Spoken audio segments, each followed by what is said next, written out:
दोस्तों नमस्ते। प्रयागराज में 144 साल के बाद महाकुंभ हो रहा है और ये महाकुंभ सिर्फ प्रयागराज में ही होता है। मतलब हर 12 साल बाद आने वाले पूर्ण कुंभ के 12 आवर्तन पूर्ण होने के बाद जो महाकुंभ होता है वो प्रयागराज में होता है।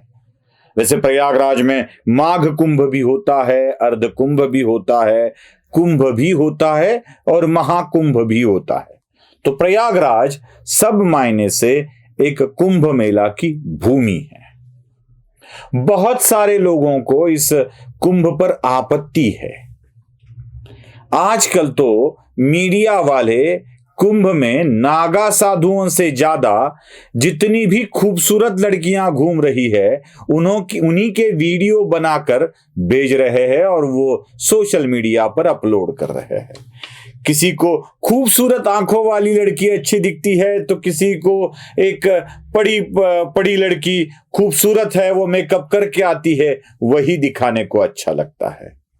कुंभ में मानो खूबसूरत लड़कियां दिखाने के लिए लाई जाती है और उन्हीं के लिए कुंभ होता है, ऐसे ही प्रतीत हो रहा है। लेकिन कुंभ है क्या? बस कुछ ही मिनटों में आपको यह बता देता हूं और कुंभ की असलियत बता देता हूं। दोस्तों, कुंभ इसका मतलब ही मटके से है। यंतु नदयो वर्षंतु पर्जन्यायाम से शुरू हुआ खाना खाते वक्त का श्लोक। सहना भवतु सहनो भुनक्तु सह वीर्यं करवावहे तेजस्विनावधीतमस्तु मां विद्विषावहे ओम शांति शांति तक खत्म हो जाता है। जैसे नदियां कल कल बहते हुए पर्जन्य के जल को लेकर बहती है और उसके साथ वो सारे आयुर्वेदिक गुणों को भी लेकर आती है, उन नदियों को प्रणाम करने का हमारी पुरानी विरासत है। इसलिए शायद यूनेस्को ने भी इसे मानवता की अमूल्य सांस्कृतिक विरासत के धरोहर के रूप में, विरासत के रूप में इसे मान्यता दी है। कुंभ कब लगता है ये जरा समझ लेना चाहिए। कुंभ लगता है किन शहरों में ये भी समझ लेना चाहिए। भारत के प्रयागराज, हरिद्वार, उज्जैन और नासिक, इन शहरों में यह कुंभ का मेला लगता है। सूर्य जब बुध राशि में होता है, देखिए ये राश्यांतर पर ही कुंभ का आयोजन किया जाता है। सूर्य बुध जब वृषभ राशि से निकलने लगता है, वृषभ राशि में प्रवेश करता है, और सूर्य जब मकर राशि में प्रवेश करता है, सूर्य और बुध के राश्यांतर पर ही ये चलता है। बुध वृषभ राशि में और सूर्य मकर राशि में जब प्रवेश करता है तो प्रयागराज में कुंभ आता है। ऐसे लगातार यह घटनाएं 12 वर्षों बाद होती है और ये 144 वर्ष बाद फिर से हो रही है, इसलिए यह महाकुंभ है। हरिद्वार में सूर्य जब मेष राशि में होता है और बुध जब कुंभ राशि में प्रवेश करता है तब हरिद्वार में कुंभ मेला लगता है। सूर्य और बुध दोनों जब सिंह राशि में होते हैं तो सिंहस्थ कुंभ के रूप में उसे सिंहस्थ कुंभ कहा जाता है, क्योंकि सूर्य और बुध दोनों ग्रह सिंह राशि में प्रवेश करते हैं, वह नासिक में होता है। सूर्य मेष राशि में और बुध सिंह राशि में जब प्रवेश करता है तो यह कुंभ उज्जैन में होता है।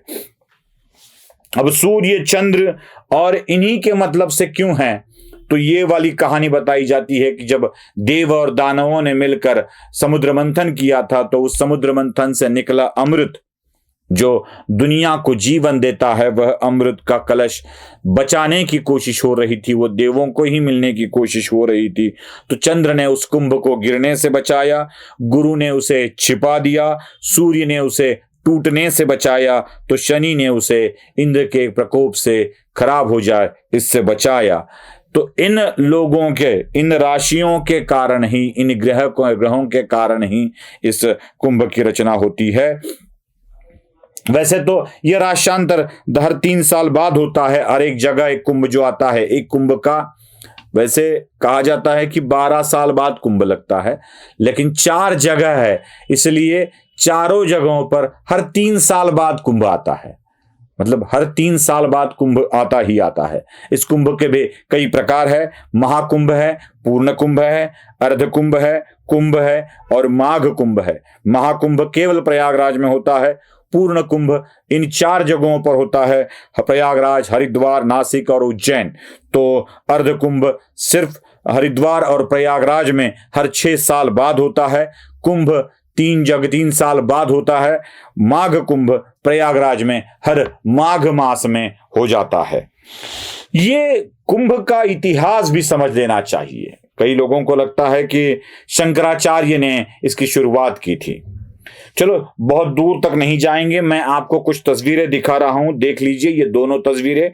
यह इंग्लिश चित्रकार JMW टर्नर ने 1850 में निकाली थी। ये 2 तस्वीरें जो आप देख रहे हैं वो JMW टर्नर ने निकाली थी। 1850 के लगभग की ये तस्वीरें है, ये जो दिखाती है कि 1850 में भी ऐसा ही कुंभ भारत में हुआ करता था।